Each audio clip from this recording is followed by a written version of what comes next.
He walked in with torn shoes and a story that could make anyone cry. But no one at Langston Bank even looked him in the eye, until one young intern did something that would change her life forever. What she didn't know: that the man she quietly helped was one of the most famous actors on earth, Michael B. Jordan, and he was recording everything. Why was he there? And what did he find that made national headlines overnight? By the time the truth came out, reputations were shattered, careers destroyed, and one decision made by a single person changed the entire fate of a billion-dollar institution. But was it too late? Michael B. Jordan had spent his life transforming into characters: boxers, revolutionaries, and superheroes, but this role wasn't for the big screen. It was personal. A close friend of his, a decorated black veteran named Daniel Harris, had recently tried to open an account at Langston Bank's elite flagship branch in Los Angeles. Despite perfect credit, a large deposit in hand, and years of financial literacy work, Daniel had been turned away with barely a glance. The incident haunted Michael, especially after Daniel passed away from a heart attack just weeks later. His last text to Michael read, "They made me feel invisible." Michael had heard rumors of discrimination at financial institutions before, but this was different. This was his friend.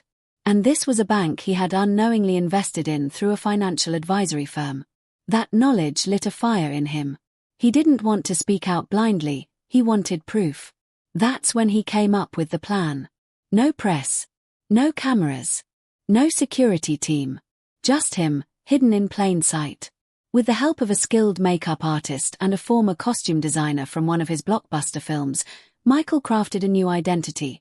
Marcus, a quiet, middle-aged man with a limp, weathered eyes, and no fixed address.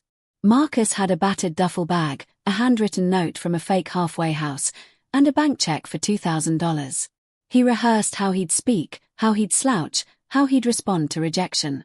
No one would recognize him, not without the polished suit, the famous smile, or the entourage. The morning he stepped out of his rented van in Skid Row, even he didn't recognize himself. As he made his way to the downtown bank, he passed people who gave him wide berths, looked through him like he was a ghost, or whispered behind his back. The transformation wasn't just physical, it was visceral. He felt the sting of being unseen. Outside the pristine glass building of Langston Bank, he stood for a full 5 minutes, watching sharply dressed professionals hurry in and out. Some sneered. One security guard tightened his grip on his belt as Michael approached.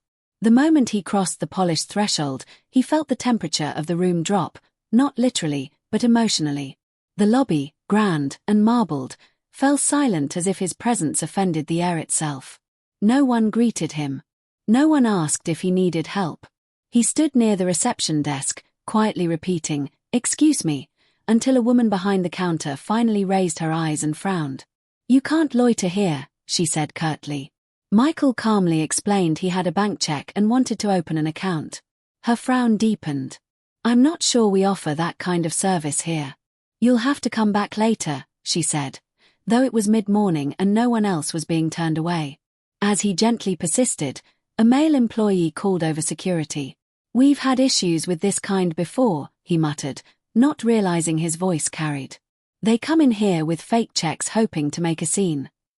Michael watched as another banker whispered something into an earpiece. He was ushered out of the bank without ceremony. No attempt to verify his check, no questions asked, just thinly veiled disgust and the assumption that he didn't belong. Standing outside the doors, rejected and embarrassed, Michael felt the tremble in his hands, not from fear, but from fury. He'd expected coldness, maybe even indifference. But the level of dehumanization shook him. He looked up at the security camera above the door, knowing full well it had recorded every second. And then he smiled. The game had just begun. The sun was high by the time Michael, still cloaked in his alter ego Marcus, returned to Langston Bank's massive downtown branch for a second attempt, this time determined to push harder. The rejection earlier had been harsh, but he hadn't even made it to a banker's desk. Today, he intended to see just how deep the rot ran. He shuffled in slowly, his gait exaggerated but grounded in realism, one hand clutching the strap of his duffel bag and the other holding a check with faint creases from the hours spent rolling it through his fingers like a lifeline. The lobby was immaculate, its cold marble floors reflecting the ornate ceiling lights. Patrons in designer clothes were greeted with warm smiles, coffee offers, and open gestures. As Marcus stood quietly in line, the energy shifted again. Conversations lowered. A well-dressed woman in front of him clutched her purse tighter and casually moved 2 steps forward to create distance. When Marcus reached the counter, a different teller looked up and sighed visibly. "Sir, are you lost?" she asked, tone strained with forced politeness. He handed over the check with a slight tremble and muttered something about opening an account and getting his life back on track. She eyed the check like it was a dirty napkin. "You'll need ID and a proof of address," she said flatly, then added, "We reserve the right to deny service." Marcus nodded solemnly and quietly placed a letter from the fictional halfway house on the counter. The banker didn't read it. "I'm going to have to speak to someone," she said, standing and walking away without explanation. For 20 minutes, he stood there while bank employees whispered behind cubicle glass and glanced over like he was radioactive. Finally, a floor manager emerged, a man in a navy vest and thin-rimmed glasses whose name tag read G. Winslow. He approached with the cautious swagger of someone who believed their authority was absolute. "Sir," Winslow began, "we've reviewed your materials and unfortunately, we're unable to assist you today.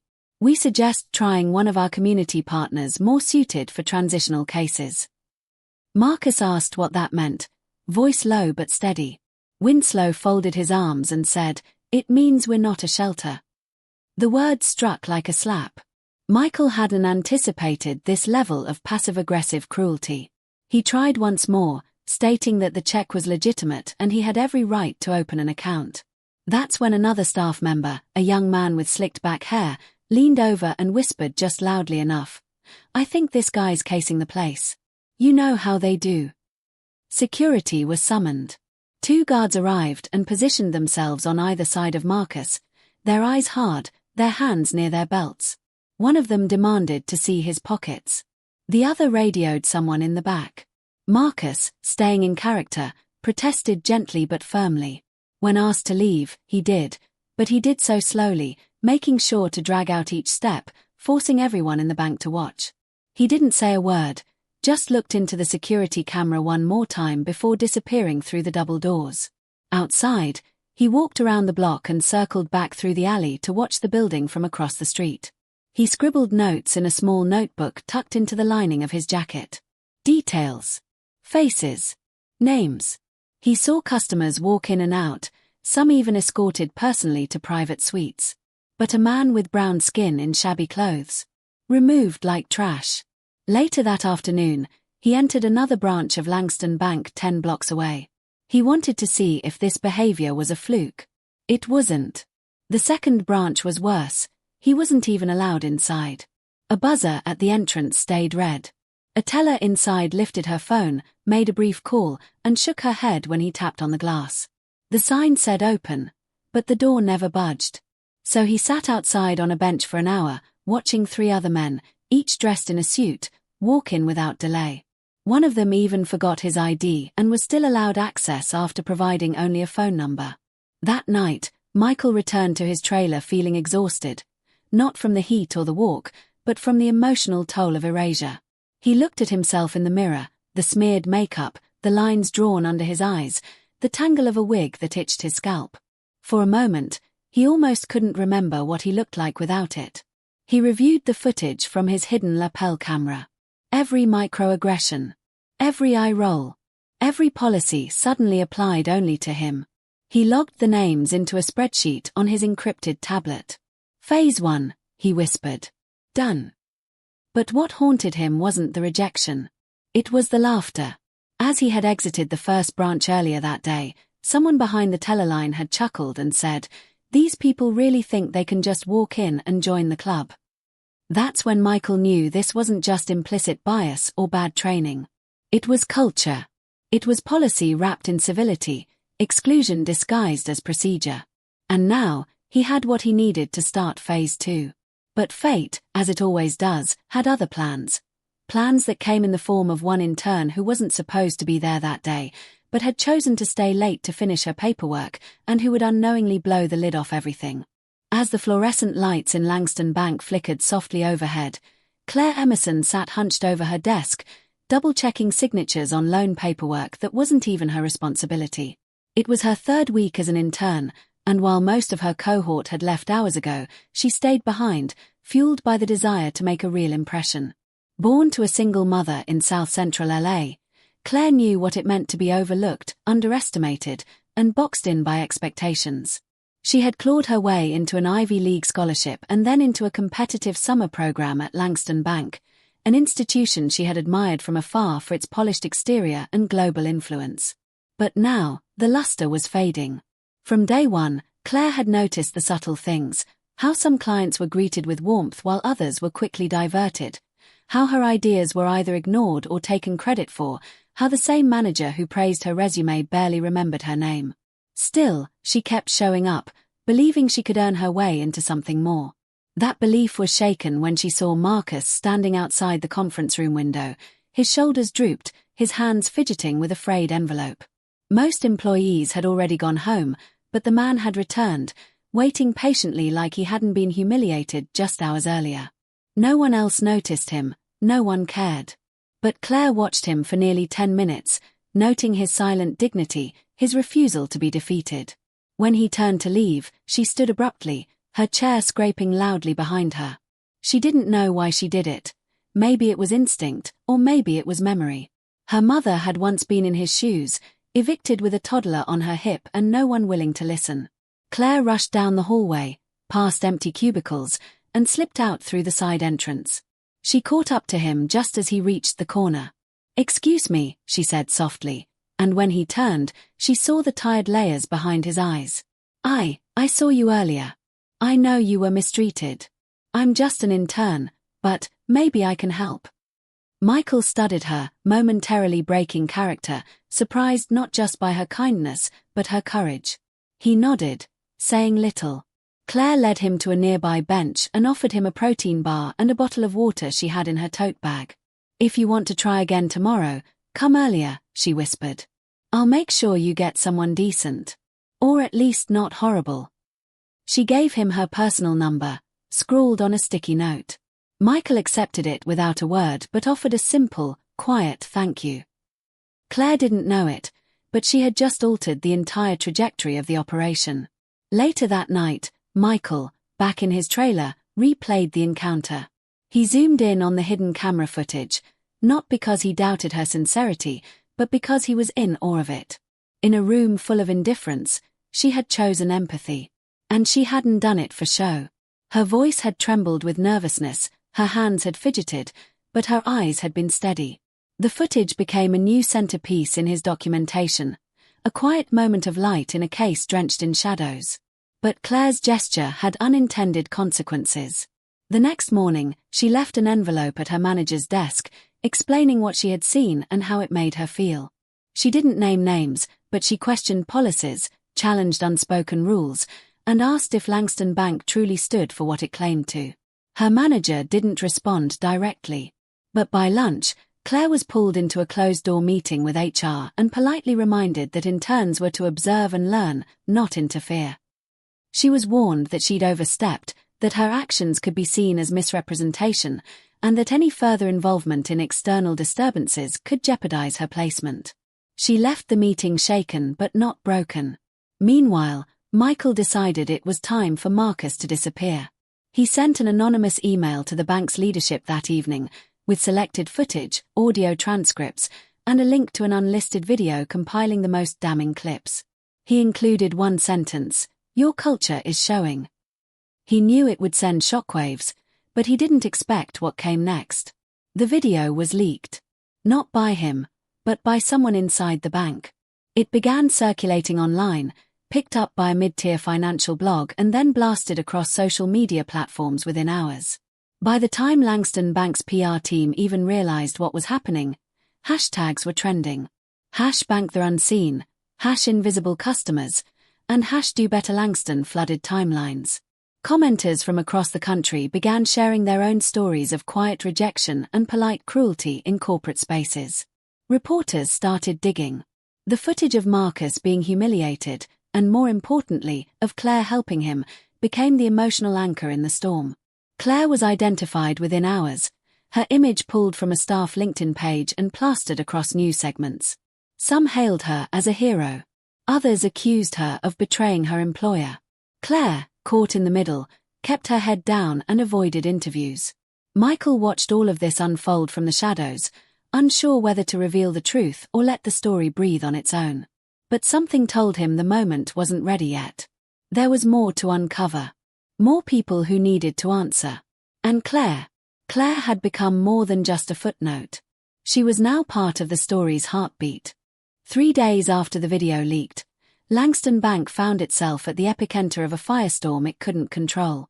Public relations issued carefully worded statements, claiming the footage was out of context and under internal review, but those words fell flat against the visual evidence circulating online.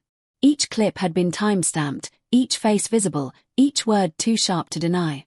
Staffers began whispering about who would be the fall guy, while management scrambled to initiate damage control. What they didn't know was that Michael B. Jordan had already scheduled a meeting with the board of directors, a meeting he had requested under his real name, not as Marcus, and one they had eagerly accepted, thinking it was an investor pitch or a potential endorsement deal. The irony was thick. That morning, he walked into the building not in rags, but in a sleek black suit that hugged his frame like armor, flanked by 2 legal advisors and an assistant carrying a thick binder. As he passed the same receptionist who had once looked through him like he didn't exist, she blinked in confusion, clearly recognizing him now but unsure from where. He gave her a knowing look, brief and razor-sharp, and continued into the elevator. On the top floor, the boardroom buzzed with the quiet hum of nervous executives. The CEO, Bernard Langston III, sat at the head of the table, unaware that the man about to enter had exposed the rot he'd spent years hiding beneath polished press releases and philanthropic smokescreens. When Michael walked in, the room stilled. For a moment, there was only silence, a collective realization creeping in that something wasn't right. Michael placed the binder on the table, opened it, and began speaking with a calmness that carried the weight of fury disguised as professionalism. He explained, without embellishment, what he had done. That he had gone undercover as a homeless man named Marcus. That he had visited 2 branches, worn a hidden camera, and documented every rejection, every cruel remark, every microaggression. That the footage was already public and impossible to scrub. The color drained from Bernard's face. A few board members shifted uncomfortably, while others tried to interrupt, to protest, but Michael raised a hand and silenced them. He then played the footage again, this time on a large screen in the room, forcing them to sit through their employees' behavior without the buffer of denial. Murmurs turned to gasps. The line "We're not a shelter" echoed louder in that boardroom than it had online. He paused the video at the moment Claire handed him the sticky note and looked up at them. "This," he said, pointing to her on the screen, "is your only bright spot. And your HR team tried to punish her for doing the right thing." He slid a second folder across the table, an internal document outlining the reprimand issued to Claire after she submitted her written complaint. The CEO looked stunned, but Michael wasn't done. He reached into his coat pocket and retrieved a letter, Daniel Harris' final note. He read it aloud, letting each word settle into the room like smoke. "They made me feel invisible." The silence that followed was absolute. One board member wiped her eyes. Another excused himself from the room entirely. "I invested in this institution," Michael said, his voice breaking slightly but regaining its edge, "because I believed your mission statement meant something. Banking with integrity. That's what it says. But what I witnessed, and what the world has now seen, is anything but." Bernard finally spoke, his voice brittle. He offered apologies, deflections, the classic corporate ballet of regret without accountability. Michael cut him off. "You don't need to apologize to me. Apologize to the thousands of people like Daniel who walked into your bank believing they'd be treated like humans and left feeling like criminals." He stood, leaving the binder behind. "I'm not here to negotiate. I'm here to demand change. And I'll be watching." As he walked out, the silence in the boardroom was deafening. Back in the lobby, Claire stood waiting. Michael had called her that morning, revealing his true identity and asking if she wanted to witness what would unfold. She had come, nervously dressed in a simple blouse and blazer, not as an intern, but as someone ready to confront the very system that tried to silence her.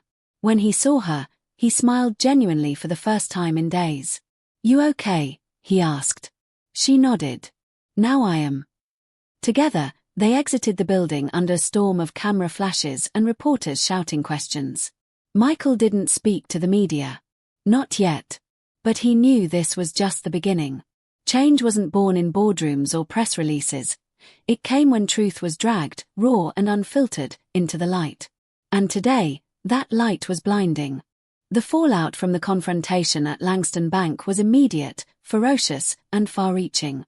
Within 24 hours, the boardroom footage Michael had played was leaked, this time intentionally, and news networks across the country aired it on a loop.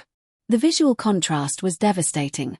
Michael B. Jordan, the charismatic, world-renowned actor known for championing black excellence and social justice, sitting calmly across from visibly rattled executives who had unknowingly presided over a culture of systemic dismissal. The public response was volcanic. Hashtags like #BankingBlind and #JusticeForDaniel dominated every social media platform, turning Claire into an overnight symbol of integrity and exposing the cracks in a corporate giant that had long thrived on curated appearances. Protesters gathered outside Langston Bank's flagship branches from Los Angeles to Atlanta, holding signs that read, "We see you and your culture is showing." Meanwhile, an avalanche of customer account closures began pouring in. Entire community organizations pulled their funds from the bank, citing not just the scandal but the indifference revealed in the response. Bernard Langston III tried to contain the damage with a press conference meant to reassure investors and the public, but his rehearsed apology was met with boos, and his refusal to name specific individuals responsible only added gasoline to the fire. His attempt to shift blame to a few rogue employees was instantly debunked when whistleblowers from inside the bank came forward, describing a long history of unspoken bias, buried complaints, and staff trainings that emphasized high-value clients while quietly discouraging interaction with problem cases, a euphemism that now felt like a slap to thousands. Claire, meanwhile, found herself both celebrated and targeted. While civil rights groups praised her courage, internal factions within the bank accused her of betrayal. She was suspended indefinitely under the guise of a pending review. But public opinion didn't let that stand. A petition demanding her reinstatement gathered over 800,000 signatures in 3 days. Former interns came forward to support her, sharing stories of their own experiences with the institution's performative inclusivity. Claire's former professors reached out to offer support, and legal advocacy groups offered pro bono counsel. Despite this, Claire wrestled with a heavy burden. The attention, though positive, came with threats, online harassment, and overwhelming scrutiny. She stayed with a friend to avoid being doxxed and gave no interviews, instead drafting a quiet, dignified letter she posted online, thanking supporters but urging the conversation to remain centered on systemic change, not her story alone. Michael watched all of this unfold with mixed emotion. He was proud of the disruption, but he also knew this wasn't the end. He attended a closed-door meeting with federal regulators who had launched an inquiry into Langston Bank's practices. Class action lawyers smelled blood in the water, and dozens of clients, many with receipts of similar experiences, began building cases. The bank's stock plummeted. 3 executives resigned in rapid succession, and Bernard Langston III was placed on administrative leave, though insiders whispered he'd been quietly forced out. Still, Michael didn't celebrate. He hadn't done this for headlines or personal gain. He did it for Daniel, for the countless others who walked into places like Langston Bank hoping for dignity and left with despair. And yet, amidst all the chaos, something else surfaced. A reporter from a national publication uncovered a detail no one expected. Claire's mother, Denise Emerson, had once worked as a janitor at a Langston Bank branch nearly 2 decades earlier, before being fired without cause during a quiet round of staff restructuring. Denise had filed a complaint then, citing discrimination, but it had been buried and forgotten, until now. The resurfaced complaint contained language eerily similar to what Michael had captured in his footage: staff treating customers as less than, unspoken rules about who gets full service, and a chilling line that read, "We're not a shelter." The revelation stunned the public and forced the bank to release a statement acknowledging a legacy of practices that required deep reflection. But Michael knew better. Reflection wasn't enough. There needed to be accountability. Claire's family history had now become part of the narrative, and whether intentional or not, her actions had helped expose a rot that ran longer and deeper than anyone had imagined. On the street, Marcus no longer existed. But in every conversation, every protest sign, and every demand for justice, his presence lingered. Michael remained mostly quiet, allowing the momentum to belong to the people affected, but he was already working behind the scenes, speaking with advocacy groups, partnering with financial inclusion initiatives, and using his platform to push for legislation that required stricter oversight on banking discrimination. Change was coming, not just for Langston Bank, but for the entire industry. But just when the dust seemed to settle, a phone call came through that stopped Michael cold. A journalist had uncovered something in the HR files about Claire's application to the internship, something that didn't quite add up, something that would change everything. The phone call came early, just after sunrise, catching Michael mid-sip of his morning espresso. It was from Tori Bennett, a relentless investigative reporter he respected but rarely heard from directly. Her voice was low, tinged with urgency. "Michael, we found something about Claire," she said, pausing just long enough to make his pulse quicken. As she laid it out, piece by piece, the air seemed to leave the room. Claire Emerson had not been a random intern applicant, nor had her entry into Langston Bank been entirely conventional. Months earlier, a senior-level executive who had quietly retired had approved her application through a discretionary waiver, one typically reserved for legacy candidates, those with family connections to the bank. That executive? A man named Douglas Carr, who had served as Chief Diversity Officer before stepping down without fanfare. And Douglas, as it turned out, had once mentored Denise Emerson, Claire's mother, back when she worked the night shift as a janitor. Michael sat stunned, the pieces clicking into place like a well-wound clock finally striking the hour. Claire had never mentioned any of this. Not to gain favor. Not even in private. And as the files were cross-referenced, the final shock dropped. Douglas Carr wasn't just a mentor. He was Claire's biological father. The revelation was a tidal wave, and for a moment Michael didn't know whether to be awed or unsettled. It meant that Claire's presence at Langston Bank had always been more than coincidence. It had been destiny wrapped in silence, a buried truth waiting for the right moment to erupt. The news broke within 24 hours, but Claire beat the headlines. She released a heartfelt video, raw, unpolished, filmed from her childhood bedroom, where she explained everything. Her mother had never told her the full story until recently, fearing it would taint Claire's achievements or saddle her with guilt. She had applied to Langston Bank with genuine intention, not to settle scores, but to rise through merit. The connection to Carr, she said, was a truth she'd learned too late, and by the time she knew, the damage was already unfolding. "If anything," she said, eyes trembling but clear, "I became the change he never had the courage to fight for." The internet erupted again, but this time with deeper emotion. Claire's story was no longer just one of moral courage, it was now a parable of legacy, buried pain, and the power of truth rising from generational silence. Michael watched the video in full, twice, and by the end, he made a decision. He reached out to Claire directly, inviting her to co-author an op-ed for The Atlantic, not about Langston Bank specifically, but about systemic erasure, how financial institutions treat identity, and what true accountability should look like. She agreed, and together they penned a piece that would go on to be studied in universities across the country. Meanwhile, Langston Bank, battered but clinging to survival, was forced to restructure entirely. Bernard Langston III officially resigned, and an independent oversight committee was installed. Whistleblower protections were strengthened. New policies were drafted with the guidance of civil rights leaders. But the biggest blow came when Michael announced the launch of the Harris Fund, a new initiative aimed at empowering underserved communities with access to fair banking, mentorship, and economic literacy.